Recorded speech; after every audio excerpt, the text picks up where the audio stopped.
Theodore. He's a tugboat and a friendly tugboat too. A friendly tugboat too.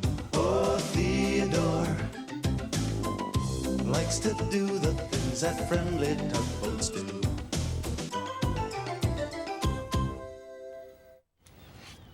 Oh, what's that? Oh, hello there. Oh, excuse me. Oh, I didn't get very much sleep last night, so I'm kind of tired.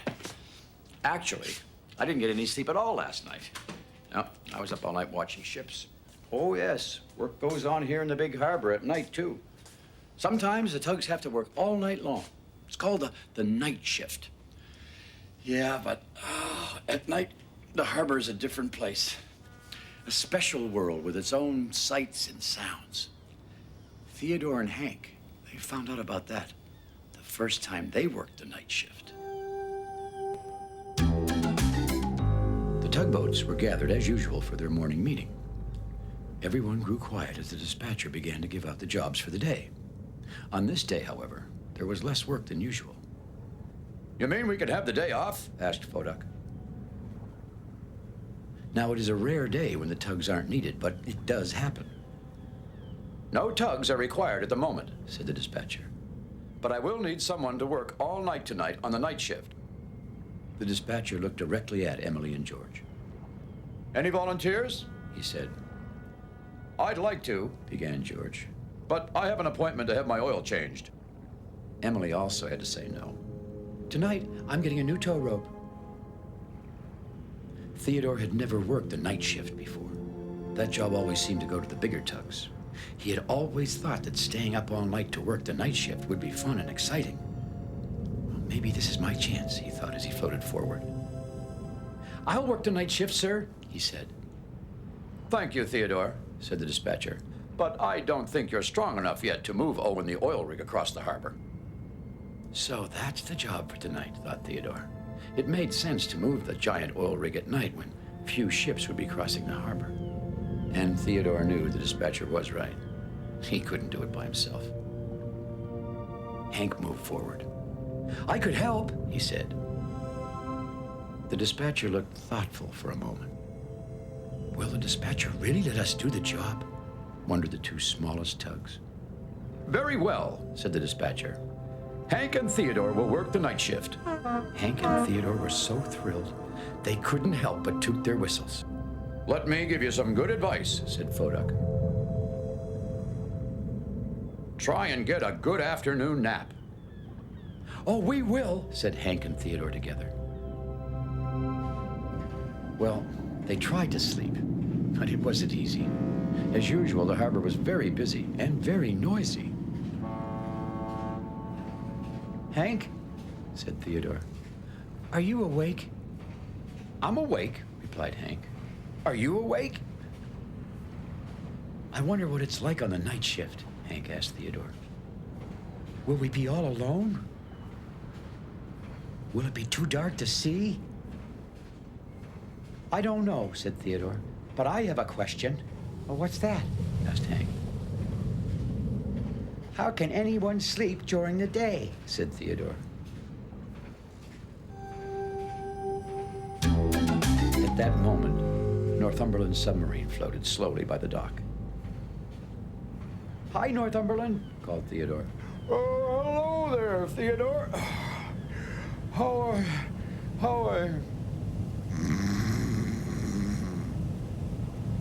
Well, the tugs knew Northumberland was a very sleepy submarine.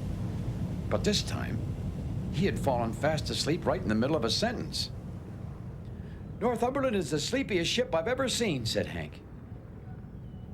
At least someone can sleep during the day, smiled Theodore, and both tugs laughed.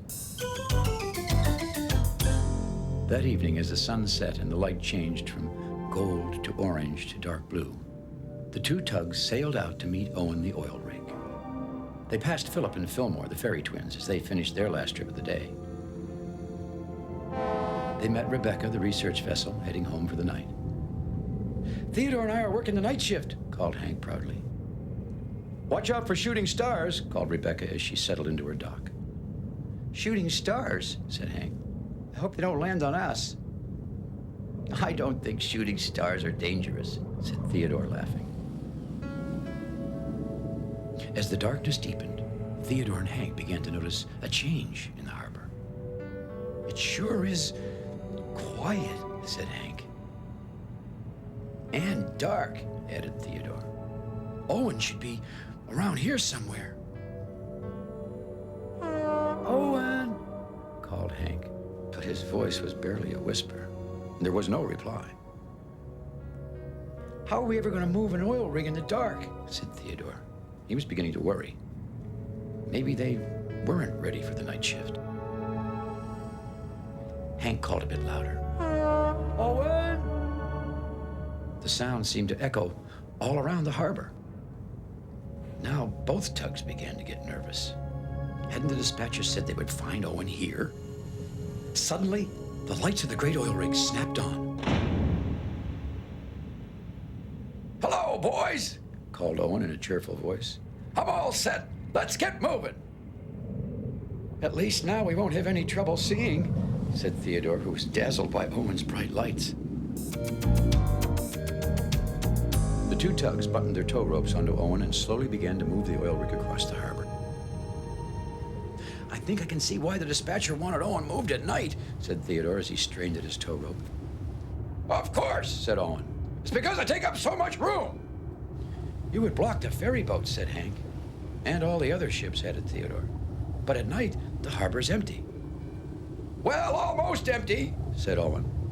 There's probably more going on than you think. Do you like working at night? Hank asked Owen.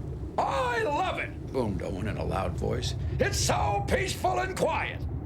You can hear the waves lapping against the shore, shouted Owen. Well, all I can hear is Owen, whispered Theodore to Hank, and they both smiled. Well, by the end of the trip, the two tugs were very tired. Owen was the heaviest thing they'd ever pulled. And Owen was grateful. Thanks, boys, he shouted. Now, why don't you go off and see the sights? I think you'll find things seem a bit different at night. Okay, Owen, said Theodore. We will. And the two tugs headed off on their own. See the sights, said Hank. What can we see at night? The stars, for one thing, answered Theodore, gazing at the sky. I've never seen so many stars, said Hank. I bet there must be 2 stars for every fish in the ocean, said Theodore. What was that? Said Hank. That, said Theodore in amazement, was a shooting star. As the two tugs continued to stare happily up at the night sky, they didn't notice the water around them begin to swell and swirl. Hey, cried Hank suddenly. Why is the water so churned up? There's no storm, said Theodore. The sky is still clear. The rough water grew smooth once more. The two tugs were puzzled and they felt a bit uneasy. But Theodore, where did those big waves come from? Asked Hank. There are no ships out here except us, said Theodore. Then they saw it. It was like a shadow moving silently in the dark. And then it was gone. Did you see it, Theodore? Whispered Hank. I saw something, said Theodore. But I don't know what. After seeing that strange shadow, the night felt colder, and the light of the stars seemed distant and strange. Theodore and Hank turned and rushed back to Owen. The tugs were eager to tell Owen about the mysterious shadow loose in the harbor. It made waves so big I thought there was a storm, said Hank. And then it just disappeared, added Theodore. Well, as Owen listened to their story, he started to smile, and then he laughed. Yeah, sometimes things look a little different on the night shift, he told them. But I don't think you have to worry. Theodore and Hank found Owen's words a bit strange, but they did feel better under the lights of the giant oil rig. Well, maybe the shadow had only been a dream. "It's not long until dawn, boys," said Owen. "I guess you'll be getting back to your dock now. Thanks again. You did a fine job." Theodore and Hank said goodbye to Owen and headed for home. Owen's words of thanks cut through the chill air and warmed the tugs from the inside out. They still felt sore and tired, but they were proud of the big job they'd done. "Do you think maybe we fell asleep and dreamed about the shadow?" Hank asked Theodore. "Maybe," said Theodore. "But I've never heard of two tugs having the same dream at the same time before." They were so tired that it took a few moments for them to notice the change in the water around them. "Theodore!" shouted Hank. "It's happening again!" "Quick, this way!" said Theodore, and the two tugs turned and sailed off. They were in such a rush they almost ran aground against the cargo sheds. As they turned around, they saw the shadow.